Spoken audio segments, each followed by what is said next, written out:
Selamat datang di channel saya. Di video kali ini, saya akan bahas tentang IPO perusahaan PT Trimitra Trans Persada Tbk atau bisa disingkat dengan kode emiten yaitu BLOK, yaitu logistik terintegrasi yang terdiri atas jasa pengangkutan dan pergudangan melalui entitas anak. Ini mau melakukan IPO teman-teman.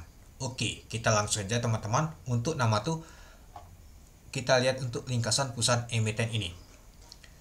PT Trimitra Trans Persada adalah perusahaan logistik terintegrasi yang bergerak dalam penyediaan layanan transportasi darat dan manajemen pergudangan untuk segmen bisnis-bisnis ke bisnis yaitu B2B. Didirikan pada tahun 2009. Perusahaan telah mengalami transformasi sertifikat pada tahun 2017 dari perusahaan penyewaan kendaraan menjadi penyedia solusi logistik komprehensif yang saat ini telah beroperasi di lebih dari 100 kota di Indonesia. Perusahaan memberikan jasa layanan logistik terintegrasi yang menyediakan total solusi unit kendaraan, pengemudi, manajemen, transportasi, dan teknologi sistem informasi kepada pelanggan B2B dalam mendukung distribusi produk milik pelanggan ke tujuan sesuai dengan waktu yang ditentukan. SSA, entitas anak perusahaan, memberikan jasa pengolahan barang milik pelanggan di gudang.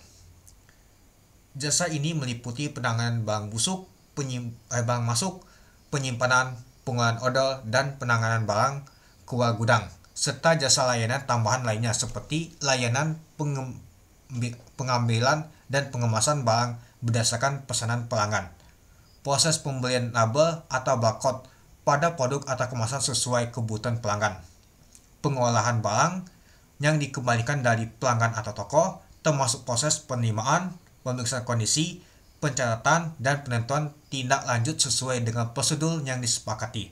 Untuk alamat emiten di Alfa Tower, lantai 28, Jalan Jalur Sutra Barat, Komplek 7-9, Alam Sutra, Tangerang, Indonesia. Untuk situs perusahaan emiten ini itu http://blog.co.id. Nah, kalau kita lihat teman-temannya, untuk ini yaitu perusahaan pengangkutan jasa logistik teman-teman itu. Nah, mohon maaf ya teman-temannya kalau ada kata-kata yang salah. Oke, kita lanjut lagi ke ini dia teman-teman. Ini adalah perusahaan pengangkutnya teman-teman. Ya mungkin kalau teman-teman pernah lihat, mungkin orang Tangerang mungkin lihat ya teman-teman, atau orang Jakarta ya. Kalau misalkan blog ini, nah ini adalah jasa angkutannya mau melakukan IPO teman-teman itu. Oke, kita lanjut lagi ke informasi perusahaan IPO. Jumlah saham ditawarkan adalah 563.247.900 lembar saham atau 5.632.479 lot saham. Dari total saham dicatatkan yaitu 16,67%. Harga penawarannya rentang dari 240 sampai 270. Dana diperoleh dari 135 miliar sampai 152 miliar. Untuk penawaran awal yaitu di tanggal 23 Juni sampai 25 Juni tahun 2025. Untuk penawaran umum yaitu di tanggal 2 Juli sampai 4 Juli tahun 2025. Untuk pencatatan saham yaitu di tanggal 4 Juli tahun 2025. Untuk pencatatan saham di Bursa Efek Indonesia di tanggal 8 Juli tahun 2025. Untuk underwriternya yaitu SQ, BCA Sekuritas, masuk ke papan pengembangan. Nah, jadi kalau kita lihat teman-temannya, untuk ini lumayan juga teman-temannya. Untuk nama tuh perusahaan mau melakukan IPO. Dia mau memperoleh dana yaitu sekitar 135 miliar sampai 152 miliar. Nah, kalau kita lihat untuk jadwalnya nih, untuk listingnya nih barengan sama CDA nih teman-teman, tanggal 8 Juli tahun 2025 itu. Oke, kita lanjut lagi ke rencana penggunaan dana ini. Yang pertama, sekitar 67% akan digunakan untuk tambahan stok modal ke SSA, entitas anak, yang selanjutnya akan digunakan oleh SSA untuk pembiayaan pembangunan 3 gudang pendingin yang berlokasi di Kabupaten Tangerang, Pontianak, dan Makassar. Ketiga gudang pendingin di lokasi tersebut memiliki spesifikasi yang sama, antara lain ruang penyimpanan yang terdiri dari 3 suhu, yaitu suhu ruangan, suhu dingin, dan juga suhu beku, serta memiliki kapasitas antara 750 sampai 3000 pallet position. Yang kedua, sekitar 33% akan digunakan untuk pembelian 75 sampai 100 unit kendaraan dengan spesifikasi elektrik, termasuk koleksi tipe cool dan juga DRI. dengan kisaran harga 500 juta hingga 750 juta per unit. Pembelian unit kendaraan tersebut masuk ke dalam rencana ekspansi bisnis perusahaan, di mana unit kendaraan tersebut akan digunakan untuk kegiatan operasional perusahaan, khususnya untuk melayani kebutuhan pelanggan perusahaan. Nah, untuk lebih lengkapnya teman-teman bisa baca di Populus di bab 2 teman-teman itu. Nah, jadi kalau kita lihat sih untuk tujuan penggunaan dana ini cukup menarik juga teman-temannya. Yang pertama, untuk disetorkan kepada anak entitas anaknya. Yang kedua ya digunakan untuk belanja modal ini teman-teman itu. Oke, kita lanjut lagi ke struktur pemegang saham. Sebelum IPO nilai nominalnya yaitu 100 per saham teman-temannya. Ini saya ada tulis teman-temannya karena di Populus nggak ditulisnya ini. Nah, kalau kita lihat sih PT Sigmantara Alpindo yang paling banyak teman-temannya pegangnya 61%, lalu PT 2 Mitra Inti Selaras yaitu 35%, sisanya PT Wilaguna Sejahtera Abadi 4%. Nah, sisanya bawa ke masyarakat teman-teman. Jadi jumlah modal dan ditetapkan di stok penuh dan sekitar 3,3 miliar itu. Oke, kita lanjut lagi ke ini dia pembatasan atas saham yang akan ini teman-temannya. Nah, kalau kita lihat teman-temannya sehubungan dengan penawaran umum ini tidak ada persetujuan dan pesertaan yang diharuskan oleh instansi berwenang. Nah, kalau saya lihat sih saya cari sih nggak ada ini dia teman-teman. Nah, apakah dia boleh mengalihkan?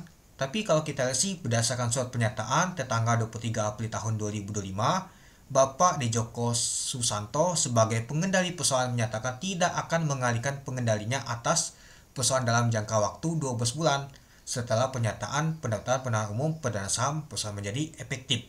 Nah, coba kita lihat dulu Bapak Djoko Susanto. Nah, ini dia untuk pemegangnya teman-temannya. Ya wajar sih Bapak ini paling banyak teman-teman pegang dari seluruh saham ini teman-teman. Jadi ya kalau kita lihat sih artinya dia paling banyak ini teman-teman. Jadi nggak boleh mengalihkan untuk sahamnya. Tapi kalau yang lain ini nggak ini teman-teman, nggak di ada juga teman-teman itu. Ya tapi setidaknya sih kalau kita sih dari pengendalinya aja sih Pak Djoko Susanto tuh nggak boleh mengalihkan nama tuh saham tadi selama 12 bulan itu. Oke, kita lanjut lagi ke laporan keuangannya. Nah, kita lihat dulu di tahun 2022 untuk jumlah aset lancarnya. Nah, di tahun 2022 ke tahun 2023 nyata mengalami peningkatan. Di tahun 2024 sedikit menurun untuk jumlah aset lancarnya. Kalau untuk jumlah aset tidak lancarnya, kalau kita lihat sih dari tahun 2022 ke tahun 2023 meningkat. Di tahun 2024 mengalami peningkatan. Untuk jumlah asetnya, dari tahun 2022 ke tahun 2023 meningkat, di tahun 2024 meningkat. Jadi, dari tahun ke tahun mengalami peningkatan. Untuk jumlah likuiditas lancarnya kalau kita lihat teman-temannya dari tahun ke tahun mengalami peningkatan juga. Kalau untuk tidak lancarnya kalau kita perhatikan juga di tahun 2022 ke tahun 2023 nyata mengalami penurunan. Di tahun 2024 mengalami peningkatan. Untuk jumlah likuiditasnya atau hutangnya kalau kita sih dari tahun ke tahun mengalami peningkatan. Nah, untuk ekuitas juga sama dari tahun ke tahun mengalami peningkatan juga teman-teman itu. Oke, kita lanjut lagi ke ringkasan nama itu laporan laba rugi dan penghasilan kompresif lainnya. Nah, kita lihat untuk pendapatannya teman-teman di tahun 2022. Nah, kalau kita sih di tahun 2022 ke tahun 2023 mengalami peningkatan. Di tahun 2024 meningkat lagi. Lumayan juga teman-temannya pendapatannya aja sampai 1 T. Nah, coba kita langsung saja untuk lihat nama itu laba tahun berjalannya. Kalau kita lihat sih di tahun 2022 ke tahun 2023 meningkat sangat sedikit. Nah, di tahun 2024 juga meningkatnya tuh nggak terlalu banyak juga, nggak sedikit. Ya, jadi kalau kita perhatikan sih dari tahun ke tahun mengalami peningkatan, tapi nggak terlalu besar teman-temannya. Nama tuh meningkat, nama tuh laba tahun berjalannya itu. Oke, kita lanjut lagi ke rasio keuangan pentingnya teman-teman. Ya, kalau kita tadi ya penjualan netonya tadi ya di tahun 2022 mengalami kenaikan 20%, di tahun 2023 21%, di tahun 2024 12%. Ya, sisanya kalau kita sih mengalami plus semua ya teman-teman itu. Kita lanjut lagi ke kebijakan dividen.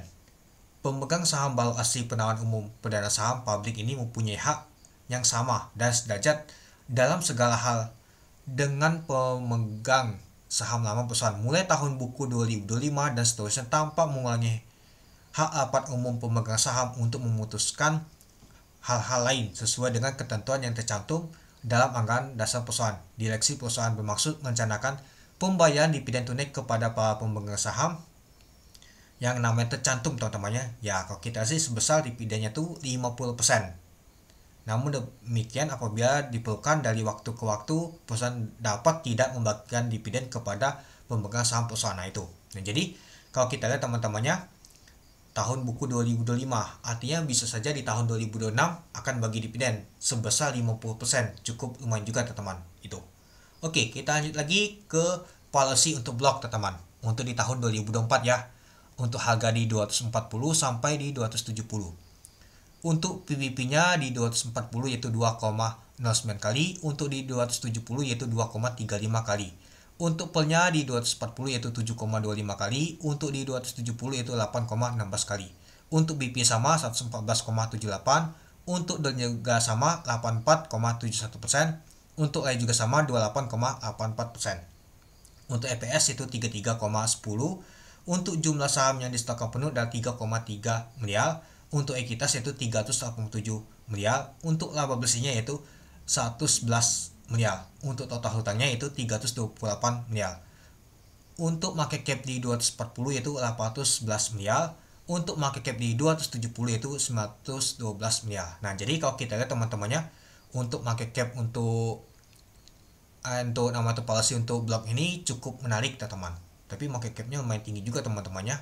Nah, jadi ya kalau kita sih oke lah teman-temannya, untuk nama tuh IPC yang penting cuan sih.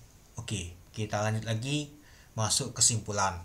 Nah, yang pertama, kinerja perusahaan saham blok dari tahun 2022 ke tahun 2024 mengalami peningkatan dari pendapatan dan juga laba tahun berjalannya seperti yang kita lihat tadi.